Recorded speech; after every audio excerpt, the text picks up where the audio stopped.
I like that. So you had this inkling that you wanted to do math, and you knew that was going to kind of keep you happy throughout the things that you did. So I'm kind of curious, like, what were you doing in school that you felt kind of helped prepare you for a career as an actuary, especially something that wasn't necessarily actuarial.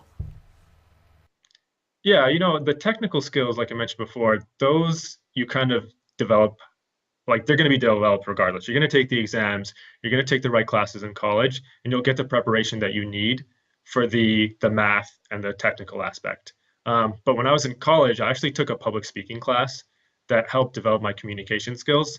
So if you can communicate complex results to a non-technical audience, and you can highlight the important messages, you can be confident, you can be convincing, it's really going to make you much more successful. So I liked math growing up, but I also enjoyed writing and speaking. And communication skills can really set you apart and propel your career. And this is something that the Society of Actuaries is also focused on, actually. To become an associate, you have to demonstrate the ability to write clear, concise memos. And to become a fellow, you actually have to do a presentation as a part of a classroom course that's the last step in the exam process. It's not intimidating, it's done in a supportive environment. But even the Society of Actuaries recognizes that communication skills are really important to being a successful actuary. Absolutely. So I know you just said that you became a fellow, so you had to do a presentation for that. Would you like to tell us about, either that presentation, if you can, or anything that you might have, applied with communication skills on your job recently? Yeah, my communication skills are applied every day at work. I lead team meetings. I speak to clients all the time. When I go recruiting, I use them.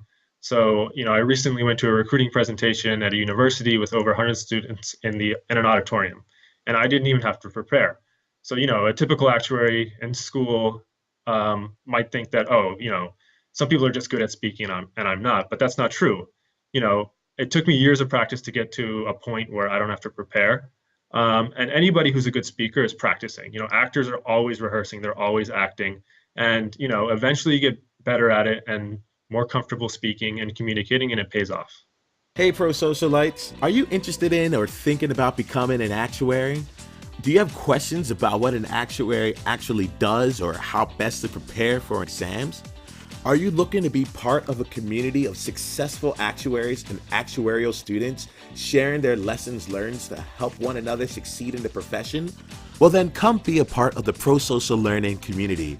Visit psljourney.com and find interviews, webinars, blog posts, online courses, and everything else that we can provide, all geared to help you succeed as an actuary. Definitely let us know if you have any questions or if you're interested in sharing your journey on Pro Social Learning. Just go to psljourney.com/questions or send an email to questions@psljourney.com. Are you ready to embark on a journey? Let's do this.